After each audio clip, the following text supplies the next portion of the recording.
What's up, everyone, and welcome to Video Game Book Club's Saturday morning pickups. It's been about a year since the other one. Got a lot of stuff. Not going to go over all of it individually. That would be way too much. But let's go ahead and get into this.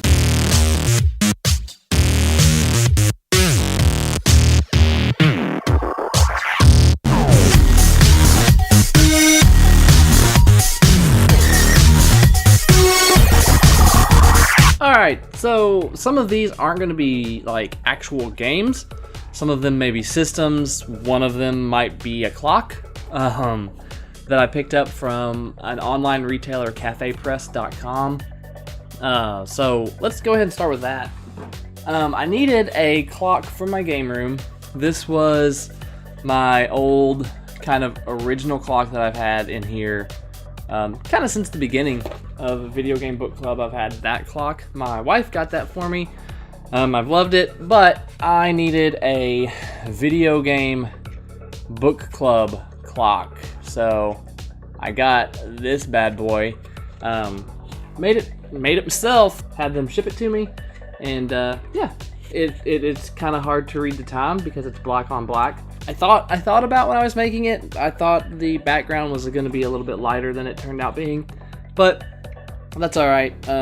I can like spray paint the hands white or something. I'll figure it out. No big deal there.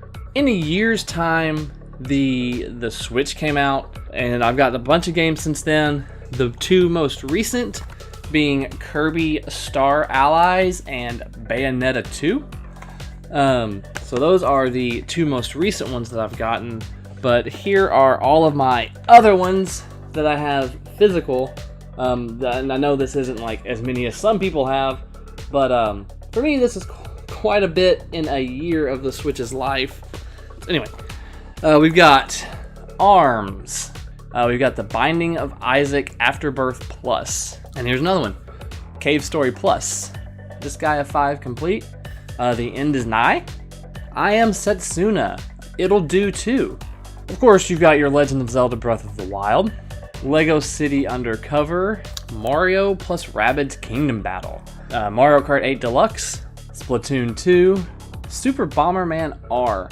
Of course, we've got Super Mario Odyssey, Wonder Boy The Dragon's Trap, Ultra Street Fighter 2, The Final Challengers, Xenoblade Chronicles 2, and of course we have Rocket League. So, as you all may or may not know, I put a History of Mario Tennis video out last week on Friday, and for that I had to get some Mario Tennis games that I didn't have, and one of them was Mario's Tennis on the Virtual Boy.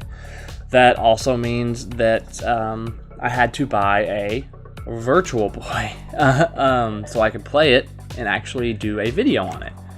Now my Virtual Boy is kind of over that way, so I'm not gonna bring it on over here, but I got that and a Virtual Boy, and now I'm kind of in a new collecting mode for some different systems that normally I wouldn't have thought about being into, like the Virtual Boy, just because it's, you know, it's weird. It's neat and weird. So we got Mario's Tennis on the Virtual Boy and a Virtual Boy. Let's see. Go ahead and get these out of the way. I got 3 PlayStation 2 games. Really, there was no reason to get them. Batman Vengeance, Jak II, Greatest Hits, and Final Fantasy X, Greatest Hits. There was no reason to get these. A coworker wanted to sell some of her stuff, and I bought it. You know, that's just how that went. Let's see. So a little over, I don't know, 6 months ago, my original PlayStation 4 kind of crapped out on me, and I've been on the hunt for one ever since. And recently I was able to get a PlayStation Slim for a pretty good price with this sweet red controller, because I like red, and black, so red and black look good together. Bingo, perfect controller for me. But yeah, I finally ended up getting another PlayStation 4. My other one's a big paperweight now. Next up, we've got a game for a system that I really have no interest in. I don't care anything about the Atari, really. Collecting for it, it's not for me. I don't want a bunch of these just laying around all over the place. But there was one Atari game that I was really looking for, and I told myself that if I ever saw it for a decent price, I would buy it. I had never seen it, but I ended up finding it at a half-price books for cheaper than what eBay was selling it for, which is weird for half-price books. And that is Mario Bros. On the Atari 2600. It was a pretty clean copy, and they had it marked at like $10 or so. So I went ahead and picked it up. Like eBay was $14, $15 or so plus shipping. If they didn't include shipping, if shipping was free, it was more, blah, blah, blah. You know how eBay goes. So I ended up just getting this from Half Price Books. Only Atari game that I'll probably ever own, because I don't care. Sorry, Atari people. I just don't. Okay, so now I've got this thing going where I want at least every Nintendo console. And I'm kind of slowly working my way there. Currently, let's get into this. So, I picked this thing up a while back, and it is the Super Famicom. I know this isn't like the original, I don't believe, because you can kind of see where like the original sticker was. So I don't think that this is obviously original to it. It might be. If anybody out there knows, please tell me. But I personally don't think this is original. But I did pick this up, and this is empty right now.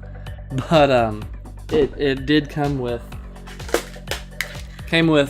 2 controllers, the AC adapter, a game, and of course the Super Famicom itself. So that put me one step closer to having the consoles, all of Nintendo's consoles. But then I was still kind of off of the console game a little bit, and that's kind of when I got into Famicom Disk System games. Do I need them? No. No, I don't. Currently, I think it's my favorite piece in my collection for Nintendo consoles. But anyway, I got this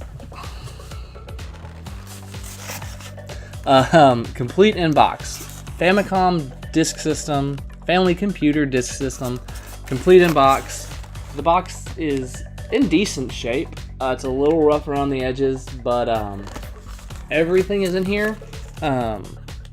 It's just a matter of hooking it up to a Famicom and plugging it in, seeing if it, not seeing if it works, but playing it, testing out some games like golf here, this is the Golf Japan course I learned during my research of what I bought.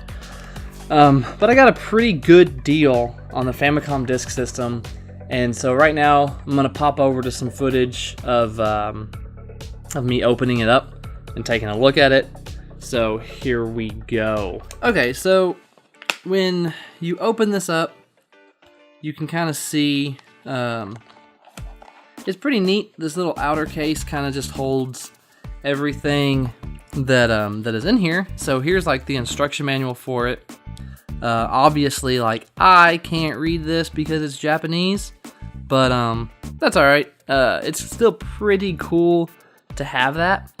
And then here is the actual game, and the little case for it's pretty neat. And they have Nintendo printed out, kind of right there, which is pretty neat. But then you can just slide this on out, and there's the game for it. So I guess, I'm assuming this is how all Famicom Disk System games look if they're complete in box. But that's just a little neat package to have, and to have this in my collection is really neat because it's something that probably there's not a well, I mean, there's lots of people out there that collect for this, but as far as like my collecting friends and my collecting group that I know, not many people are doing this. They kind of look at it and they're like, well, I can't read Japanese, so what's the point of having these? And I just think it's cool. I think it's something like we didn't get this, so it's kind of cool to have that and be able to actually play it. Is another thing, which is pretty cool. So let's take a look at the actual disc system now, because I mean it's just it's pretty intense here. So we'll just take the lid off, and there's the piece of styrofoam that covers it all up. It kind of gets stuck up in the top there. But here is the actual Famicom disc system. So if we just eject this, I'm not entirely sure what this is. I think it fits in the disc slot. I don't know if it's to test it out, to keep it clean, to protect it, what it's for, but it's gotten some use, and but I think it's pretty cool that I have this. I feel like this would probably be a piece that doesn't come with a lot of them, so I'm actually really excited to have that also. And then we'll just dig a little bit deeper. And here is the power cord for it. And oddly enough, I mean, it's in Japanese and it's worn, and you can tell it's old, but oddly enough, it is the American power supply. So I don't know if this is a third-party power supply that was used with it a long time ago, or if it's made to look old, or what it is, but I figured that if it was a Japanese thing, that it would be a Japanese outlet, but I don't know. I mean, I don't know power outlets from other countries that well, so yeah, but the power AC cord is here, which is cool. And then this is what you plug into the, it says it's RAM, so I guess this plugs in to the back of the Famicom disk system. I don't know, plugs into the back of the Famicom disk system, and then this piece goes into the Famicom and sits there, and then it runs the disc through the Famicom disk system. And I guess the Famicom reads this. I literally have no idea what I'm talking about with as far as this is concerned, but I do know that in order to play it, you do have to have this in the Famicom, plugged into the disk system, everything plugged in and powered on. But yeah, I honestly don't know a lot of what I'm talking about here. I'm more excited than I am anything that I have this complete in box, and I got a pretty good deal on it. So yeah, let's get back to the regular old view, and we'll go ahead and get out of here and let you all enjoy the rest of your day. Well, everyone, that will do it for this video. I'm gonna let you enjoy the rest of your day. But this has to be the most prized possession in my collection right now, the Famicom disk system. I do have a Famicom on the way. I had to order it from eBay. But yeah, until next time, thanks for watching, and take care, everyone.